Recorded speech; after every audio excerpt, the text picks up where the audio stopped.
আসসালামু আলাইকুম প্রিয় দেশবাসী, দর্শক শ্রোতা, আমরা আপনাদের দিগন্তের সবার উপরে দেশ অনুষ্ঠানে সাদর আমন্ত্রণ জানাচ্ছি। আজকে আমরা দেশের বর্তমান পরিস্থিতি নিয়ে আলোচনা করব। অন্য অন্য দিন যেভাবে আলোচনা করি আজকেও সেভাবে আলোচনা করব।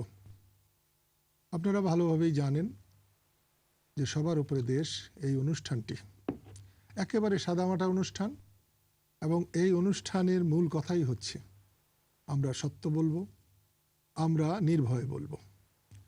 আজকে আমাদের অনুষ্ঠানে আলোচক হিসেবে এসেছেন খুবই একজন জনদরদী মানুষ, বিশাল হৃদয়ের মানুষ, দীর্ঘ সময় ধরে আওয়ামী লীগ করছেন। মৌলানা আব্দুল হামিদ খান ভাসানী আওয়ামী লীগের সাধারণ সম্পাদক ছিলেন বঙ্গবন্ধু শেখ মুজিবুর রহমান।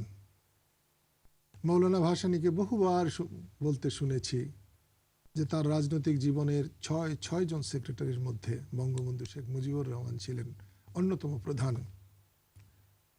বর্তমান আওয়ামী লীগের নেত্রী জননেত্রী হাসিনা, মাননীয় প্রধানমন্ত্রী হাসিনার নেতৃত্বে আওয়ামী লীগের সাধারণ সম্পাদক ছিলেন জনাব আব্দুল জলিল এমপি। আজকে রাজনীতিতে সহনশীলতা নাই, আজকে রাজনীতিতে দরদ নাই, মানবিকতা নাই। যার মধ্যে এখনো এসব খুঁজে পাওয়া যায়, ঠিক তেমনি একজন রাজনৈতিক নেতা জনাব আব্দুল জলিল এমপি। তার সঙ্গে আমি দীর্ঘ সময় একই দল করেছি, আমরা একই মনের মানুষ, একই ভাবের মানুষ। আজকে আপনারা দেখতেও পাচ্ছেন আমরা দুজনই একই কাপড় পরে এসেছি, একই কোট পরে এসেছি, এরকম মিল খুব একটা হয় না। তাই আজকে তার সঙ্গে আলোচনায় আপনারা অনেক কিছু শুনতে পারবেন যতটা সম্ভব। আমি আর এদিকে কথা না বাড়িয়ে আমরা আজকের অতিথি জনাব আব্দুল জলিলের সঙ্গে কথা বলতে যাচ্ছি। জলিল ভাই, এই আনুষ্ঠানিকতা না করে যেমনি সারা জীবন চলেছি সেভাবেই আলোচনা করতে চাই। আজকে সবার উপরে দেশ এই অনুষ্ঠানে আপনি আসায় আমি খুবই আনন্দিত হয়েছি, আমাদের পুরো টিম খুবই আনন্দিত হয়েছে। আপনি এসে আমাদের এই অনুষ্ঠানকে আরো সমৃদ্ধ করেছেন, সম্মানিত করেছেন। আমরা দুজনই একজন রাজনৈতিক মানুষ, দেশের সবকিছুই রাজনীতির উপরে নির্ভর করে। রাজনীতি ভালো থাকলে দেশের পরিবেশ ভালো থাকে। বর্তমান অবস্থায় দেশে খুব অস্থিতিশীলতা চলছে। আমরা সেদিকে যাওয়ার আগেই প্রথমে আমি জিজ্ঞেস করতে চাই, আপনি কেমন আছেন, আপনার শরীরটা কেমন? আমি অনেক ধন্যবাদ কাদের ভাই, আপনাকে, আপনি আমাকে এই অনুষ্ঠানে আসবার সুযোগ করে দিয়েছেন। অ্যাকচুয়ালি আমি আজকাল টেলিভিশনে যাওয়া মোটামুটি কমায় দিয়েছিলাম। ইদানিং আবার আমার কর্মীদের চাপে, আমার শহীদদের চাপে মাঝে মাঝে যাই। আপনি এই প্রোগ্রামের কথা এর আগে আমাকে বলেছিলেন, কিন্তু আমি তখন রাজি হয়ে নাই। পরবর্তীকালে আপনি যখন আবার বললেন, আমি বললাম যে ঠিক আছে, আপনি যেখানে যান আমিও যাব সেখানে। আমি আল্লাহর রহমতে আপনার শারীর দিয়ে ভালো আছি, কিন্তু একটা মানুষের যে স্বাভাবিক জীবন, সেই জীবনটা আমার নাই। আমি সপ্তাহে 3 দিন ডায়ালিসিস করতে হয়, আমাকে 15টি ঘন্টা হসপিটালে বেডে থাকতে হয়। এবং তারপরে আমি বলবো আল্লাহ আমাকে যেভাবে রেখেছেন হাজার শুকর আল্লাহর কাছে, আমি ভালো আছি।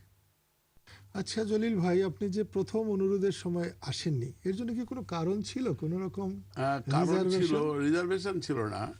আমার একটা ধারণা ছিল যে এই দিগন্ত টেলিভিশন এটা একটা দলের টেলিভিশন। দল বলতে কোন দলের? জামাতের টেলিভিশন। জামাতের। আপনার কি মনে হয় যে জামাতের টেলিভিশন হলে, সে টেলিভিশন জামাতের মতো চললে কাদের সিদ্দিকীর মতো লোক সেখানে? পরবর্তীকালে সেকেন্ড থট দিয়ে আমি এই সিদ্ধান্ত নিয়েছি যে যদি জামাতেরই হয় বা জামাত পরিচালিত হয়, তো কাদের সিদ্দিকী ভাই ওখানে যাবে কিভাবে? এটা আমার সেকেন্ড থটে কিন্তু আমি উত্তর খুঁজে পেয়েছি যে না ঠিক আছে, উনি বলছেন উনি যে উনি এখানে যান এবং নিশ্চয়ই জামাতি ব্যাকগ্রাউন্ডের সঙ্গে উনি রাজনৈতিকভাবে আমরা কোনোদিনই এই একমত ছিলেন না, এই কোনোদিন হবেনও না। সুতরাং আমার ওখানে যেতে আপত্তি নেই। আমার অন্য কোনো রিজার্ভেশন ছিল, রিজার্ভেশন একটাই ছিল। ধন্যবাদ আপনাকে। এই প্রতিষ্ঠান জামাতের হলে হতে পারে, কিছুই যায় আসে না, কিন্তু আমাদের এই অনুষ্ঠান জামাতের নয়, আওয়ামী লীগের নয়, বিএনপির নয়, অন্য কোনো দলের নয়। এই অনুষ্ঠানটা সার্বিকভাবেই জনসাধারণের জন্যে। যদি সাধারণ মানুষের কথা বলতে না পারা যায়, যখন বলা যাবে না তখনই এই অনুষ্ঠানে আসা বন্ধ করে দেব। আপনাকে ধন্যবাদ দেই যে ওরকম হলে আমার মতো মানুষকেও তারা পেত না, এবং আশা করব এই দিগন্ত টেলিভিশনকে যে তারা যেন মানুষের প্রচার মাধ্যম হয়। আমি প্রথমে আপনাকে জিজ্ঞাসা করতে চাই, 1/11-এর সময় আমার মনে হয় বাংলাদেশের আর কোনো রাজনৈতিক নেতা আপনার মতো কষ্ট ভোগ করেন নাই। আজকে বাংলাদেশ প্রতিদিনে আমি সবসময় লিখি, প্রতি সপ্তাহে, ওর মধ্যে আপনার একটা লেখা দেখলাম, খুবই কষ্ট হয়েছে আমার লেখাটা পড়ে, যে জন্মদাতা পিতা আমাকে কখনো শারীরিকভাবে কোনো কষ্ট দেননি, কিন্তু আমি 1/11-এ কষ্ট পেয়েছি। তো এই 1/11-এর সম্পর্কে যদি বলতেন, যে যারা রাজনৈতিক নেতাদের এইভাবে নাজেহাল করলো, এইভাবে শারীরিক নির্যাতন করলো, সেখানে আপনি ছিলেন, শেখ সেলিম সাহেব ছিলেন, নাসিম সাহেব ছিলেন, জননেত্রী শেখ হাসিনা ছিলেন, সেখানে বিএনপি নেত্রী বেগম খালেদা জিয়া ছিলেন, দেশ যারা পরিচালনা করেন তাদেরকে যারা এরকমভাবে নাজেহাল করলো, তাদের সম্পর্কে কি পরবর্তীতে কোনো রকম আইনানুগ পদক্ষেপ নেওয়ার প্রয়োজন ছিল না? আমি কাদের ভাই, ধন্যবাদ আপনাকে এই কথাটা উত্থাপন করার জন্য। আমি গতকাল একটা সভায় এই কথাটা বলেছি যে আমার জন্মদাতা পিতা আমার গায়ে কোনোদিন হাত দেন নাই, কিন্তু এরা আমার গায়ে হাত দিতেও সাহস পেয়েছে। নির্যাতনের কথা আমি আজকে উল্লেখ করব না। 1/11-এর এই হোতাদের সম্বন্ধে একটা তদন্ত করার প্রস্তাব আমি পার্লামেন্টে দিয়েছিলাম। আমি পার্লামেন্টে বলেছিলাম যে যারা রাজনীতিবিদ, শিক্ষাবিদ, ব্যবসায়ী, সমাজের সম্মানিত শ্রেণীর মানুষদেরকে যে নিগৃহীত করে এবং তারা যাকে ইচ্ছে তাকে এভাবে নাজেহাল করে, এর সম্বন্ধে একটা তদন্ত হওয়া দরকার এবং সেই তদন্তের জন্য একটা সংসদীয় কমিটি হওয়া দরকার। আমি সেই প্রস্তাব পার্লামেন্টে করেছিলাম, কিন্তু আনফর্চুনেটলি আমার সেই প্রস্তাব গৃহীত হয় নাই। এবং এই প্রস্তাব করার ফলে আমার সম্বন্ধে দেশবাসী এটাকে অ্যাপ্রিসিয়েট করেছে, কিন্তু আমার দল আমাকে অ্যাপ্রিসিয়েট করতে পারে না। এটা আনফর্চুনেট আমার জন্য। আমি একটা কথাই বলবো যে আমি 1/11-এর যে নিগৃহীত হয়েছি, আমি কিন্তু এটা অ্যাভয়েড করতে পারতাম। যখন 1/11-এর হোতারা ডিজিএফআই থেকে প্রস্তাব দিল সংস্কারের মধ্য দিয়ে দুই নেত্রীকে তারা বাদ দিয়ে বিকল্প লিডারশিপ নিয়ে আসবে, সেখানে আমাদের দলের অনেক নেতা তাদের কথার সঙ্গে একমত হয়ে তারা সংস্কারের পক্ষে মতবাদ দিল। আমার কাছে যখন প্রস্তাবটা আসলো, আমি বললাম যে এটা ইম্পসিবল, কারণ আমি রাজনীতি করি এবং আমি বঙ্গবন্ধুর আদর্শে বিশ্বাস নিয়ে আমি রাজনীতি করি, এবং বঙ্গবন্ধুর শিক্ষা হলো মানুষকে ভালোবাসতে হবে। মানুষের ভালোবাসার মধ্যে দিয়ে রাজনীতির বিকাশ সম্ভব এবং একটা রাজনৈতিক কর্মীও সেই বিকাশে বিকশিত হতে পারে।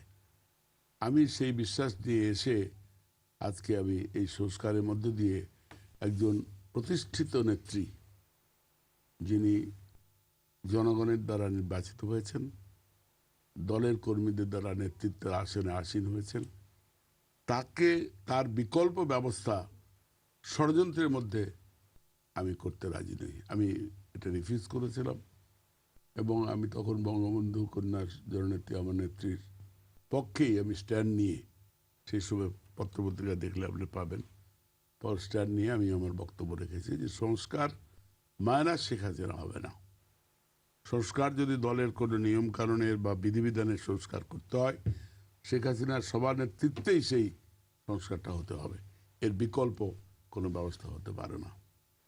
এবং এই বক্তব্য 3-4 দিন দেওয়ার পরে একদিন তখনকার মেজর জেনারেল মাসুদ, যিনি মাসুদ চৌধুরী, যিনি এখন অস্ট্রেলিয়াতে হাই কমিশন, হাই কমিশনার আছেন, উনি আমাকে টেলিফোন করলেন।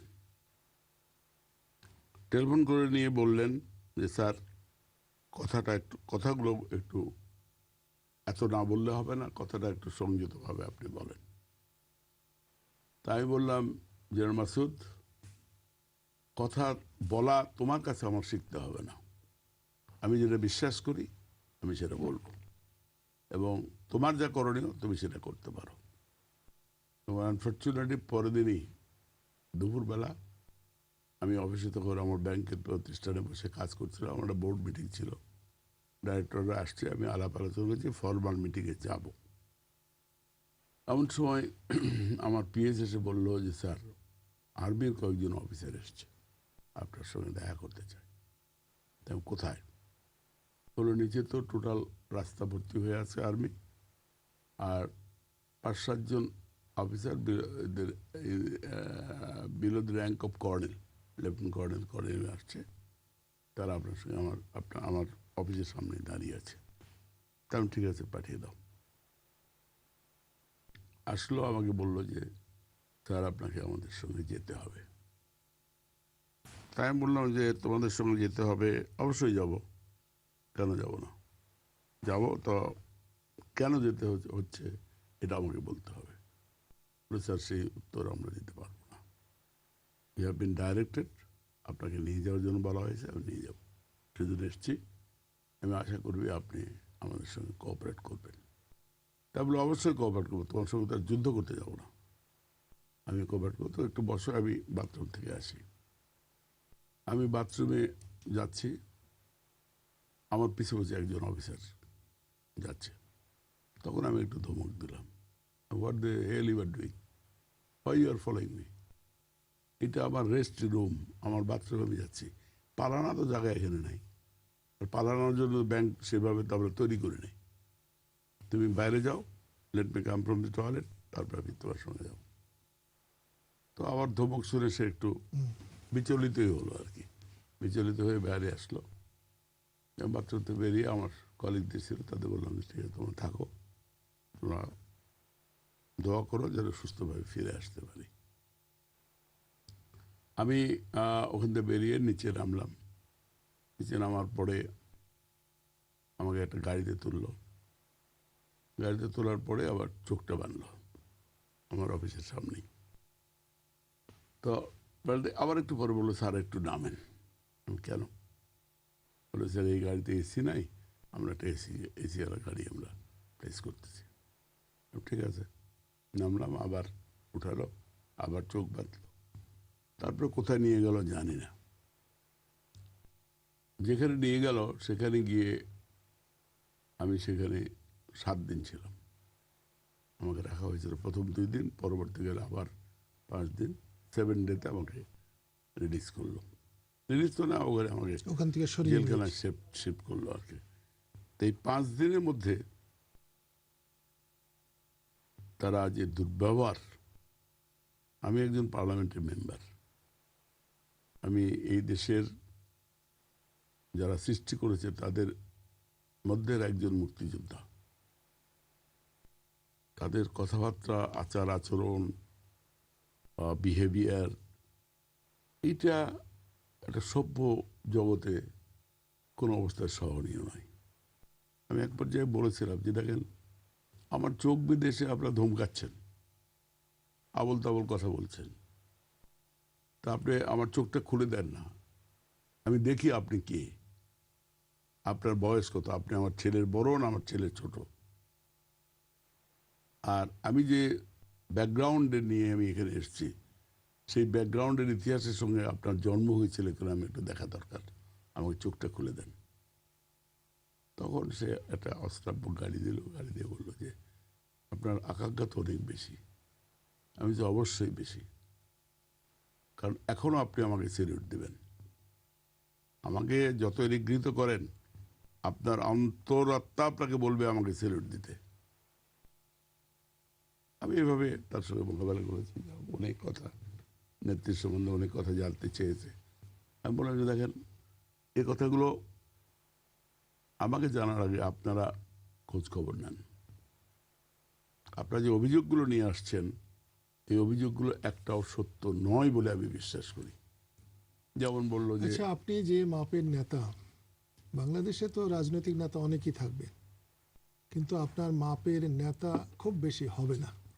আপনার মতো নেতাকে যদি এরকম নিগৃহীত করতে পারে, পরবর্তীতে তার জন্য আইনানুগ কোনো প্রতিকার না হয়, ভবিষ্যতের রাজনৈতিক নেতাদের অবস্থা কোনো গ্যারান্টি নেই, কোনো গ্যারান্টি নেই। তাহলে আপনারা আমি এই কারণে আপনারা সরকারে আছেন, কাদের ভাই, কিছুই কি আপনাদের আমি দায়িত্ব নাই? না, দায়িত্ব আছে, অবশ্যই দায়িত্ব আছে। দায়িত্বটা আপনি তো জানেন, একটা পার্লামেন্টের পার্টিতে কিছু কিছু বিষয়ে সিদ্ধান্ত নেবার একক ক্ষমতা পার্লামেন্ট পার্টির লিডারের, তাকে সে অথরাইজটা করা হয়।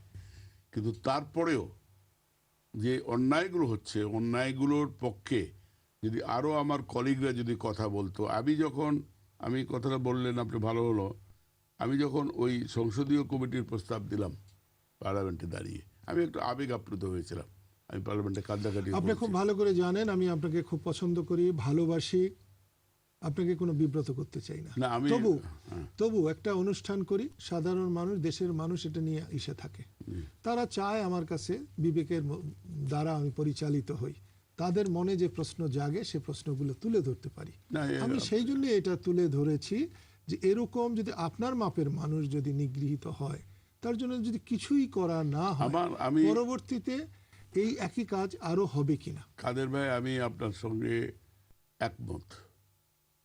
আমি এর একটা বিধান বা বিধিবিধান করার জন্যই প্রস্তাবটা নিয়েছিলাম, এবং আমি আমার সেই বক্তব্যের মধ্যে বলেছিলাম যে দেখেন, পাকিস্তানে আইএসআইয়ের ক্ষমতা কিন্তু হ্রাস করা হয়েছে। তাদেরকে আজকে সেনাবাহিনীর মধ্যে তাদের ক্ষমতাকে সীমিত করা হয়েছে। আমরা বাংলাদেশে এই ডিজিএফআইয়ের যে ক্ষমতাটা যে এভাবে অপব্যবহার করা হচ্ছে, সর্বশ্রেণীর মানুষকে যেভাবে নিগৃহীত করা হচ্ছে, এই সংসদীয় কমিটি করেন, ইনকোয়ারি হোক, তারপরে এদের ক্ষমতাটা সীমাবদ্ধ করেন সেনাবাহিনীর মধ্যে। সেনাবাহিনীর বাইরে তারা এসে তাদের ক্ষমতা ব্যবহার করতে পারবে না। It was my proposal in the parliament. এবং আমি এটাও বলেছিলাম মাননীয় প্রধানমন্ত্রীকে, মাননীয় প্রধানমন্ত্রী, আপনি ডিফেন্স মিনিস্টার, জিনিসটা আপনার এখতিয়ারে, আপনি একটা সংসদীয় কমিটি করেন, লেট দেয়ার বি ইনকোয়ারি। আপনিও অত্যাচারিত হয়েছেন, আপনিও নিগৃহীত হয়েছেন, আপনি বঙ্গবন্ধু কন্যা, আপনি বাংলাদেশ আওয়ামী লীগের অনেক সভাপতি। একটা জিনিস আপনার সঙ্গে আমার আলাপ করতে হবে। আমি একটা কথা আলাপ করতে চাই। আপনার মনে আছে বঙ্গবন্ধুর দ্বিতীয় বিপ্লবের কর্মসূচি অনেকের কাছে নিন্দিত হয়েছে। বঙ্গবন্ধু কৃষক শ্রমিক আওয়ামী লীগ গঠন করেছিলেন, তার নাম দেওয়া হয়েছিল বাকশাল। এটা সাংবাদিকদের তৈরি, ওটাকে ছোট করার জন্য করেছিলেন। সেই সময় তিনি গভর্নর পদ্ধতি প্রবর্তন করেছিলেন। যদি বঙ্গবন্ধু আর 2-4 বছর বেঁচে থাকতেন, এই পদ্ধতির যদি সুফল মানুষের কাছে পৌঁছতো, তাহলে একরকমের চিন্তা ভাবনা করা হতো। আওয়ামী লীগ, বঙ্গবন্ধুর সে কৃষক শ্রমিক আওয়ামী লীগ, জন্ম দেওয়া আওয়ামী লীগ, আর এই আওয়ামী লীগকে বঙ্গবন্ধু কবর দিয়েছিলেন। উনি বলেছিলেন যে আওয়ামী লীগ বাংলাদেশের স্বাধীনতা এনেছে, আওয়ামী লীগ দিয়ে যা করা সম্ভব ছিল তা করা হয়েছে, এবং আওয়ামী লীগ আজকে সেকালে হয়ে গেছে, সেজন্য আমি কৃষক শ্রমিক, বাংলাদেশ কৃষক শ্রমিক আওয়ামী লীগের জন্ম দিলাম। সেই সময় আপনি গভর্নর হয়েছিলেন নওগাঁর, আমিও সৌভাগ্যক্রমে টাঙ্গাইলের গভর্নর হয়েছিলাম। সেই পদ্ধতিটা সম্পর্কে যদি আপনি কোনো কিছু বলতে চান। না, আমি কিন্তু মনে প্রাণে বঙ্গবন্ধুর দ্বিতীয় বিপ্লবের কর্মসূচির একজন সমর্থক। বঙ্গবন্ধু দ্বিতীয় বিপ্লবের কর্মসূচি বাকশালের নামে যেটা করেছিলেন, লক্ষ্য ছিল এই দেশের কৃষক শ্রমিকের অর্থনৈতিক মুক্তি, দেশটাকে সমৃদ্ধির পথে এগিয়ে নিয়ে যাওয়া। কিন্তু আনফর্চুনেটলি যে শিশু জন্মই নিল না, সেই শিশুর সম্বন্ধে গোটা দেশবাসীর মধ্যে এর বিরোধী শক্তি, যারা জনগণের ক্ষমতা বাস্তবায়িত হোক, যারা জনগণের কল্যাণ হোক, যারা জনগণের অর্থনৈতিক মুক্তি আসুক, বিশ্বাস করে না, যারা এর অপোজিটে। এবং পাশাপাশি যারা মুক্তিযুদ্ধের বিরোধিতা করেছিল, এই শক্তিগুলো বঙ্গবন্ধুর এই দ্বিতীয় স্বপ্ন, দ্বিতীয় বিপ্লবের স্বপ্নকে তারা হত্যা করলো 15ই আগস্ট 75 সালে বঙ্গবন্ধুকে হত্যার মধ্য দিয়ে। এবং হত্যার মধ্য দিয়ে এই বঙ্গবন্ধুর এই দ্বিতীয় বিপ্লবের কর্মসূচিকে বিকৃত রূপে জাতির কাছে উপস্থাপন করলো এবং বাকশালকে একটা গালি হিসাবে উপস্থাপন করলো। আমি এখনো বিশ্বাস করি, আমরা যদি বঙ্গবন্ধুর আদর্শের বিশ্বাসী কর্মী হয়ে থাকি, বঙ্গবন্ধুর দ্বিতীয় বিপ্লবের কর্মসূচিকে হত্যা করা আমাদের, জীবিত করা আমাদের দায়িত্ব। এই কর্মসূচিদের মধ্য দিয়ে আবারও এই বাংলাদেশের কৃষক, শ্রমিক, মেহনতি মানুষের মুক্তি আসতে পারে, এটা আমি আন্তরিকভাবে বিশ্বাস করি। আমি একটা কথা এর সঙ্গে প্রাসঙ্গিক বলি। আমার বন্ধু রাজ্জাক যখন বাকশাল করলো আওয়ামী লীগ থেকে বেরিয়ে গিয়ে, আমি তাকে বলেছিলাম যে রাজ্জাক, তোমার এই বাকশাল বঙ্গবন্ধুর বাকশাল না, তোমার এই বাকশাল জিঞ্জিরার বাকশাল। তো তুমি এটা নিয়ে আগায় না, আবার তুমি ফিরে আসো। দলের সেক্রেটারি তুমি ছিল, দলের সেক্রেটারি হিসেবে দায়িত্ব নিয়ে দলটাকে বঙ্গবন্ধুর আদর্শের পথে এগিয়ে নিয়ে যাওয়ার চেষ্টা করো।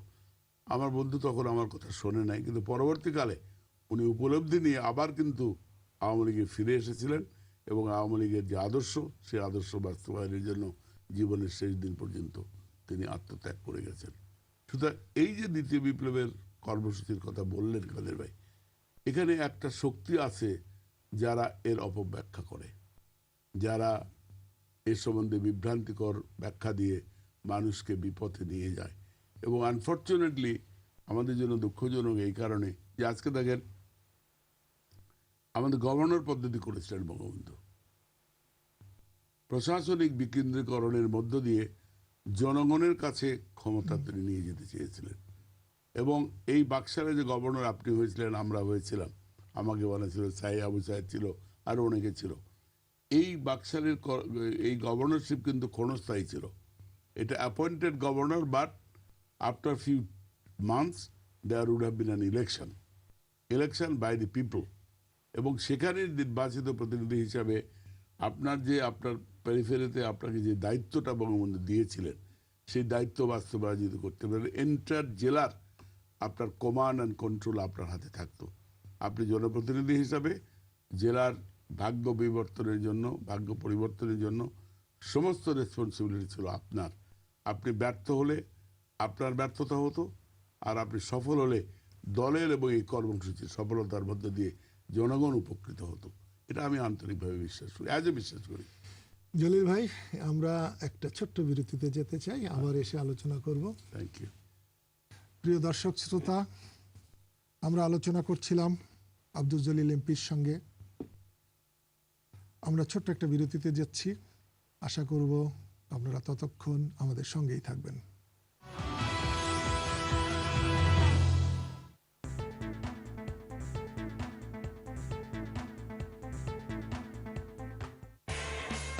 এই শুনেছিস আবিরের যেন কি হয়েছে? হ্যাঁ, এখন কি করব? আবিরকে বাঁচাতে এগিয়ে আসুন, আবিরকে সাহায্য করুন।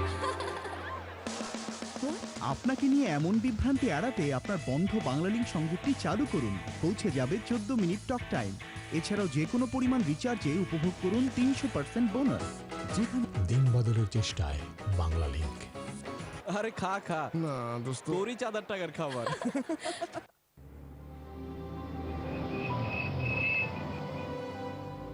কেমন আছোস? বাড়ির মতো কিছু নাই রে। জামদানির চল দিন দিন পড়তেই আছে।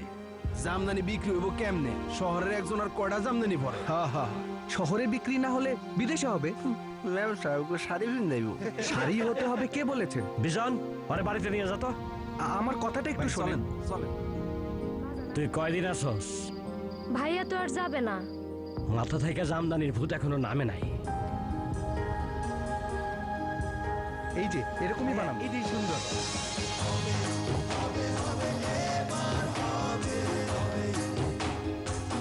সর দেখি।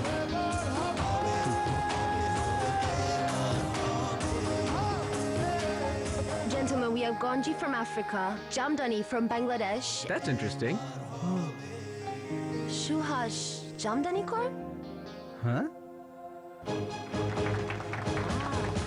Mesdames et messieurs, 22, je vous présente Jamdani du Bangladesh. Gorgeous. Beautiful. আপন ঐতিহ্য নিয়ে এগিয়ে যাও তারুণ্য, এবার হবে জ্বলে উঠুন আপন শক্তিতে। রবি। চকোলেটে মোড়ানো, মাঝখানে ক্রিম, দুপাশেই বিস্কুট, তাতেই টিফিন। ডেলি খাই ডেলিশিয়া। চকোলেটে মোড়ানো, মাঝখানে ক্রিম, দুপাশেই বিস্কুট, তাতেই টিফিন। ডেলি খাই ডেলিশিয়া। ডেলিশিয়া। ডেলি টিফিনে ডেলিশিয়া। আমাদের দেশ আমরাই গড়ব, এই স্লোগান নিয়ে এক ঝাঁক তরুণ প্রবাসীদের যৌথ উদ্যোগে গড়ে উঠেছে প্রবাসী গ্রুপ। প্রবাসী গ্রুপের ফ্ল্যাট প্লটে বিনিয়োগ মানে আজীবন নিশ্চিত নিরাপত্তা। প্রবাসী গ্রুপ, আমাদের দেশ আমরাই গড়ব। এই শুনেছিস আবিরের জন্য কি হয়েছে? হ্যাঁ, এখন কি করব?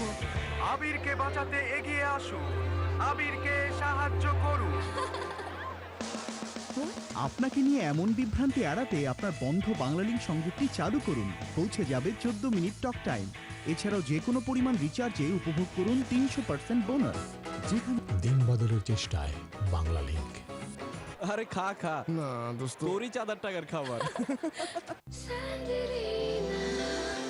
স্নিগ্ধ এ ছোঁয়ায় শুধু ভালোবাসায় চিরদিনের সাথে তুমি আমার।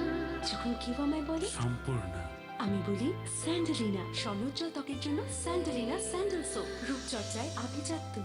ফ্রি ক্লিন মাস্টার টয়লেট ক্লিনারের সাথে একটি আকর্ষণীয় plastic mug free. Clean master টয়লেটের জীবাণু ধ্বংসে 100 কার্যকর। ব্ল্যাক হর্স এখন স্ট্রবেরি স্বাদে। স্ট্রবেরি নির্যাস থেকে তৈরি ব্ল্যাক হর্সের প্রতিটি ক্যান এবং পিইটি বোতলের সাথে আছে একটি স্ক্র্যাচ কার্ড। কার্ড ঘষলেই পাবেন একটি নিশ্চিত পুরস্কার। কার, মোটরসাইকেল, রঙিন টিভি, মোবাইল ফোন, দেয়াল ঘড়ি, black horse cap, candy. Black horse strawberry স্বাদে অবরূপে। Black horse, source of power. জীবনের আজব রং বোঝা বড় দায়। পাপারা পাপারা পারা, কখনো প্রেমের রং, কখন বাজে দৃষ্টি ঝাল মিষ্টি, কখনো বা ভেরি গুড, কখনো বা ভেরি ব্যাড। এই রোদ বৃষ্টি চাটনি ঝাল মিষ্টি। BD food, good food.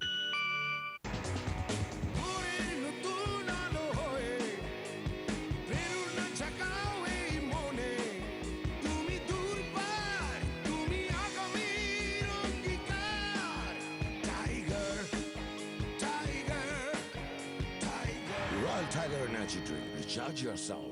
এক সাগরের রক্তের বিনিময়ে বাংলার স্বাধীনতা আনলে যারা। সুন্দর মাতৃভূমির প্রত্যয়ে রাজধানীর কোল ঘেঁষে নাগরিক সকল সুবিধা নিয়ে রিলায়েন্স গ্রিন টাউন প্রকল্পের 3 দিকে রয়েছে ঢাকা চট্টগ্রাম সিলেট মহাসড়কের অবস্থান। এছাড়াও উন্নত নির্মাণ সামগ্রী ও সর্বোচ্চ মান নিয়ন্ত্রণ রেখে সেরা লোকেশনে রিলায়েন্স নির্মাণ করছে আপনার স্বপ্নের বাড়ি। রিলায়েন্স ডেভেলপমেন্ট অ্যাসোসিয়েটস লিমিটেড, নিরাপদ আবাসনের স্থপতি। এই চল, রেডি? সময় থেমে যায়। সরি দুধ একটু কফি খাইতে বলে জোশ পাইতাম। এত রাতে তোমারে কফি কে দিব মামা? হেই, আমার কাছে কফি আছে, খাবা? তাজা কফির সম্পূর্ণ স্বাদ নিয়ে কফি কেপ ক্যান্ডি। সময় থেমে যায়, তারাগুলো গান গায়, শুধু তোমারই আশা।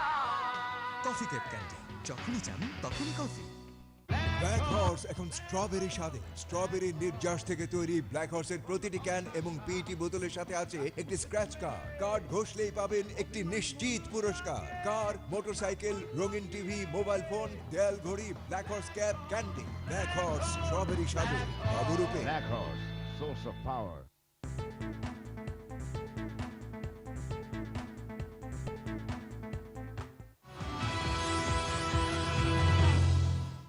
প্রিয় দর্শক শ্রোতা, আমরা আবার ফিরে আসছি মূল অনুষ্ঠানে সবার উপরে দেশ। আমরা জনাব আব্দুল জলিল এমপির সঙ্গে আলোচনা করছিলাম, আবার আলোচনায় ফিরে যাচ্ছি। জলিল ভাই, আবার আমরা আলোচনায় ফিরে আসছি। পুরনো বন্ধুরা একত্র হলে পুরনো কথা অনেক মনে হয়, আসে। আমরা একই রঙের জামা গায়ে আজকে সামনাসামনি হয়েছি। দেশে এখন খুব অস্থিতিশীল অবস্থা চলছে। এই মাত্র কদিন আগে রেল মন্ত্রী সুরঞ্জিত সেনগুপ্ত, একজন প্রবীণ রাজনীতিবিদ, তার বহুদিনের রাজনৈতিক জীবন, তিনি তার মন্ত্রণালয়ে ঘুষ কেলেঙ্কারির বোঝা মাথায় নিয়ে পদত্যাগ করেছিলেন। আবার পরবর্তী কয়েক ঘন্টার মধ্যেই তাকে আবার দায়িত্বহীন মন্ত্রী পদে রাখা হলো। তার মন্ত্রণালয়ের ঘুষ সম্পর্কে এবং তাকে যে আবার রাখা হলো এই সম্পর্কে আমরা একজন প্রবীণ রাজনীতিক, উদার রাজনৈতিক এবং বিবেকবান রাজনীতিক হিসাবে আপনি যদি কিছু মন্তব্য করতেন। দেখেন, আমি সুরজিৎ সেনগুপ্তের রেল মন্ত্রণালয়ে যে কেলেঙ্কারির বোঝা নিয়ে উনি পদত্যাগ করেছিলেন, আমি পদত্যাগ করার সিদ্ধান্তের জন্য তাকে আমি অভিনন্দন জানাই। কারণ যে ঘটনাটা ঘটেছে, উনি যেটা বলেছেন এই ঘটনার সঙ্গে ওনার সম্পৃক্ততা নাই, এই সম্পৃক্ততা নাই এটা প্রমাণ করার জন্যই উনি সরে যাচ্ছেন। এবং উনি আশাবাদ ব্যক্ত করেছিলেন যে আমি রাজনীতি থেকে আপাতত আমি আবার নিবৃত্ত থাকবো, বাট আমি আবার নির্দোষ প্রমাণিত হয়ে আমি আবার রাজনৈতিক মঞ্চে আসব। এই পর্যন্ত তিনি অভিনন্দন পাওয়ার যোগ্য। যদিও বিলম্বে উনি পদত্যাগ করেছেন, পদত্যাগ ঘটনার পরপরই তার করা উচিত ছিল। আমি যদি হ্যাড দেয়ার, আমি পরক্ষণেই আমি রেজিগনেশন দিতাম। যাই উনি বিলম্ব করেছেন, তারপরেও উনি সিদ্ধান্ত নিয়েছেন, আমি তাকে ধন্যবাদ জানাই। কিন্তু পরবর্তীকালে আবার তাকে দপ্তরবিহীন মন্ত্রীর দায়িত্ব দিয়ে দেওয়া হলো, এইটা আমি মনে করি রাজনীতির জন্য এটা আনফর্চুনেট। এটা করা ঠিক হয়। লেট হিম প্রুভ, বা তার ঘটনা তদন্তের পরে যদি সে নির্দোষ হয় তাকে আবার ফুল মন্ত্রীর দায়িত্ব দেওয়া যেতে পারে। কিন্তু কয়েক ঘন্টার মধ্যে আবার দপ্তরবিহীন মন্ত্রীর দায়িত্ব দিয়ে আমি মনে করলাম যে এটা আমাদের রাজনীতির জন্য এটা শোভনীয় নয় বলে আমি মনে করি। এটার জন্য কি সুরঞ্জিত সেনগুপ্ত দায়ী নাকি প্রধানমন্ত্রী? সুরঞ্জিত সেনগুপ্ত দায়ী নয়, যিনি তাকে প্রধানমন্ত্রীর দায়িত্ব দিয়েছেন, যিনি তাকে মন্ত্রিত্বের দায়িত্ব দিয়েছেন তিনি অবশ্য দায়ী। কিন্তু এখানে আমি বলবো সুরঞ্জিত সেনগুপ্তের অ্যাকসেপ্ট করা ঠিক হয়নি। তাহলে আরেকটা প্রশ্ন এখানে করি, বাংলাদেশের প্রথম প্রধানমন্ত্রী বঙ্গতাজ তাজউদ্দিন আহমেদের পুত্র সোহেল তাজ বহুদিন আগে প্রতিমন্ত্রী হিসেবে পদত্যাগ করেছেন। জননেত্রী শেখ হাসিনা, মাননীয় প্রধানমন্ত্রী, গতকাল অথবা পরশু বলেছেন যেহেতু রাষ্ট্রপতির কাছে তার পদত্যাগপত্র পাঠানো হয়নি, সেই হেতু তিনি মন্ত্রী আছেন। তাহলে কি কেউ কাজ না করলেও সাধারণ মানুষের রক্ত ঘামের পয়সা কেউ কাউকে দিয়ে দিতে পারে? না, অ্যাকচুয়ালি তাজউদ্দিন সাহেবের ছেলে সোহেল তাজ যে কাজটা করেছে, আমি মনে করি সে পলিটিক্যালি অনেক কনসাস হিসাবেই দায়িত্বটা পালন করেছেন। এখানে আমার একটা প্রশ্ন, কনস্টিটিউশন কি আছে আমি জানি না, আমার অজ্ঞতা আছে সেখানে, যে একজন পদত্যাগ করলো, এই পদত্যাগটা কতদিন ঝুলে রাখতে পারে? রাষ্ট্রপতির কাছে এটা গেল না কেন? যদি এমন হয় যে যতদিন রাখতে পারে তার চেয়ে অনেক বেশি দিন রাখা হয়েছে, তাহলে কি এই সরকার বা এই সরকারের প্রধান ব্যক্তিরা সংবিধান লঙ্ঘন করে নাই? না, সংবিধানে যদি কোনো বিধান এরকম থাকে, যদি সেই বিধানকে লঙ্ঘন করে এটা বিলম্বিত করা হয়, তাহলে নিশ্চয়ই সংবিধান লঙ্ঘন হয়েছে, এটা অস্বীকার করার কিছু নেই। আচ্ছা, আর একটা জিনিস হলো যে এই যে সোহেল তাজের আরেকটা জিনিস খবরের কাগজে দেখলাম যে সে মন্ত্রিত্ব পদত্যাগ করেছে, কিন্তু তার বেতন ভাতা তার অ্যাকাউন্টে যাচ্ছে। এই রেসপন্সিবিলিটি কে নেবে? না, এখানে কিন্তু সোহেল তাজ স্পষ্ট বলেছে যে কেন পদত্যাগপত্র গ্রহণ করা হয় নাই এবং কেন মন্ত্রিত্বের টাকা দেওয়া হচ্ছে এবং সেই টাকা ফিরিয়ে নেওয়া হোক। বাংলাদেশে কোনো রাজনৈতিক নেতা বা কোনো ব্যক্তি এ ধরনের কথা বলে নাই। এজন্য সে ধন্যবাদ পেতে পারে। ঠিক সে যোগ্য বাপের যোগ্য, তাজউদ্দিন সাহেবের মতোই সে কাজটা করেছে। আমরা আরেকটা প্রসঙ্গে যেতে চাই যেটা মানুষের হৃদয়কে বড় স্পর্শ করেছে।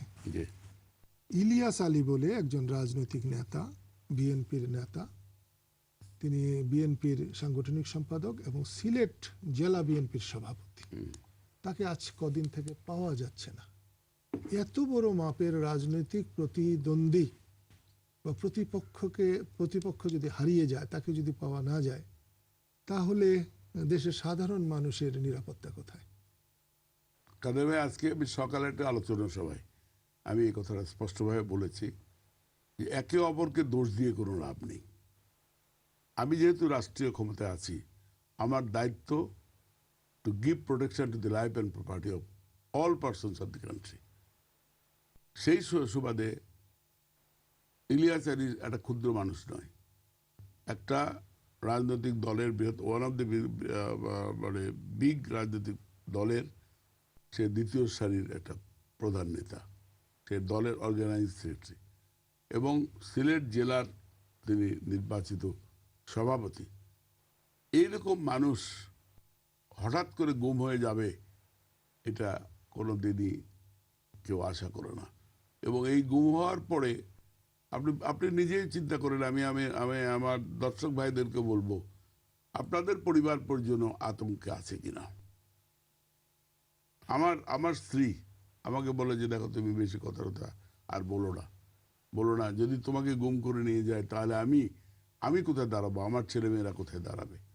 এই আতঙ্কটা আমার পরিবারের, আমার স্ত্রীর কাছেও। আপনি বলছেন আপনি কিন্তু সরকারের একটা পার্ট, আপনার দায়িত্ব মানুষকে নিরাপত্তা দেওয়া। আমি সেই কথাই তো বলেছি, আজকে সকালে বলেছি যে আমার দায়িত্ব যারা এই গুম হয়েছে যে ব্যক্তি, তাকে খুঁজে বের করা। তার সঙ্গে তার একটা ড্রাইভারও আছে। হ্যাঁ, তার ড্রাইভার সাধারণ মানুষ।